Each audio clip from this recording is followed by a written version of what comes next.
రాష్ట్రంలో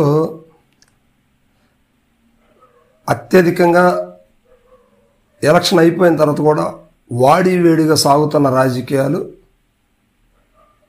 ఉమ్మడి ప్రకాశం జిల్లా చీరాల అని చెప్పాలి. ఎందుకంటే చీరాల్లో 3 పోటీలు ముక్కోణం పడింది, అది కూడా చాలా స్ట్రాంగ్గా ఉందన్నమాట.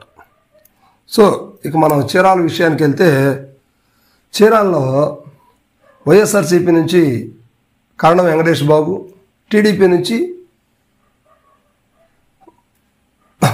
మాలకొండయ్య గారు ఇద్దరు ఉన్నారు. అయితే ఇక్కడ పర్చూరు ఇన్ఛార్జికి పనిచేసినటువంటి ఆమంచి కృష్ణమోహన్ అందరూ తెలిసిన విషయమే. ఆయన వైఎస్ఆర్సీపీ టికెట్ నాకు చీరాల నుంచి కావాలని చెప్పేసి అధిష్టానంతో కొంచెం గొడవ పడ్డాడు. సో దానివల్ల అధిష్టానం ససేమేర ఇష్టపడలేదు, ఆమంచిని తీసి పక్కన పెట్టేశారు, టికెట్ ఇవ్వడానికి లేదు. సో ఇప్పుడు ఆమంచి పరిస్థితి అగమ్య గోచరమైంది. సో అందువల్ల ఆయన గతంలో కూడా 2014లో ఆయన ఇండిపెండెంట్గా గెలవడం జరిగింది.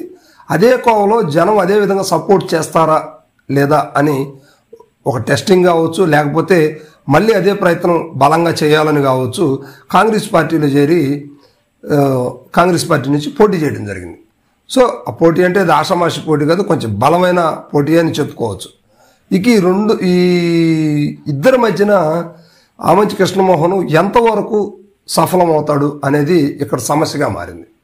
ఆమంచి కృష్ణమోహన్ గతంలో ఆటో గుర్తు ఇండిపెండెంట్గా పోటీ చేసి 14లో ఆటో సింబల్ తోటి ఇక్కడ విజయం సాధించినటువంటి వ్యక్తి. బలమైన వ్యక్తులు ఉన్నప్పుడు కూడా ఈయన గెలిచి చూపించారు. మరి అదే పరిస్థితి 2024లో చెల్లుబాటు అవుతుందా అంటే అక్కడ స్థానిక ప్రజలైతే చెల్లుబాటు అవ్వదనే చెప్తున్నారు. కానీ ఏదో ఒక పార్టీని ముంచేసే పరిస్థితిలో ఆమంచి ఉన్నారు అనేది ఇక్కడ తేటతెల్లమవుతుంది. ఇక ఆమంచి కృష్ణమోహన్ గారు ఇప్పుడు కాంగ్రెస్ పార్టీ చేరారు. కాంగ్రెస్ పార్టీ నుంచి ఇక్కడ పోటీ చేయడం జరిగింది. ఆయన ఇప్పుడు వరకు ప్రస్తుతం ఉన్నటువంటి పార్టీ ఏది? వైఎస్ఆర్సీపీ ఓట్ బ్యాంకే ఇప్పుడు చీలే అవకాశం ఉంది.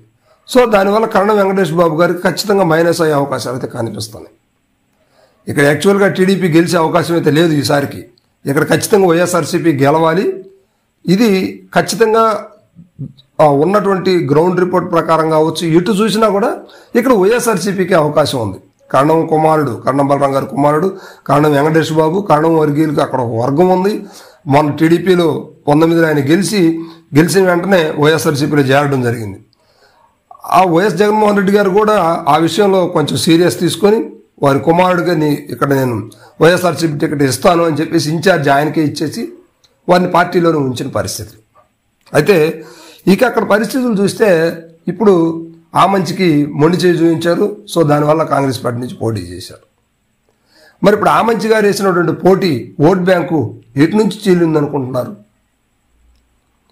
టీడీపీ నుంచి చీలటానికి ఆయన టీడీపీ వ్యక్తి కాదు, వైఎస్ఆర్సీపీ వ్యక్తి కనుక ఖచ్చితంగా వైఎస్ఆర్సీపీనే డ్యామేజ్ అవుతుంది ఇప్పుడు ఆయన ఓట్ బ్యాంక్ అంతా కూడా.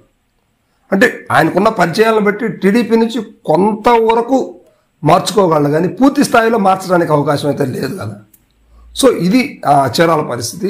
ఆమంచి కృష్ణమోహన్ గారు ఇప్పుడు ఎవరికి మేలు చేస్తారు, ఎవరికి కీడు చేస్తారు, అసలు ఆమంచి ఎవరిని ముంచుతారు, ఎవరిని తేలుస్తారు, అసలు ఆమంచి మంచి అంతా ఇండిపెండెంట్ ఆయన ఇప్పుడు కాంగ్రెస్ పార్టీ నుంచి ఆయన ఎంత మంచితనంతో గెలవగలడు అనేది ఇక్కడ ప్రశ్నార్థకంగా మారినటువంటి పరిస్థితి అన్నమాట. ఆమంచి కృష్ణమోహన్ ఇక్కడ ఉన్న స్థానికుడు, బలమైన కాపు సామాజిక వర్గం, బలమైన నేత అని చెప్పుకోవచ్చు. కానీ ప్రజలు ఆదరిస్తారా, ఎంతవరకు ఆదరిస్తారు అనేది చూడాల్సిన పరిస్థితి. ఇప్పుడు ఇరు పార్టీలకు కూడా ఆమంచితో టెన్షన్ భయంగా మొదలుకుంది. అదేవిధంగా గొడవలు కూడా రీసెంట్గా ఎలక్షన్ తర్వాత కూడా అక్కడ గొడవలు జరిగిన పరిస్థితులు. మరి ఇప్పుడు ఆమంచి కృష్ణమోహన్ ఎవరికి ఇబ్బంది కలిగించే పరిస్థితుల్లో ఉన్నాడనేది అర్థం కాని పరిస్థితి. రేపు కౌంటింగ్ వరకు మాత్రం ఏది చూడాల్సిన పరిస్థితి. రైట్.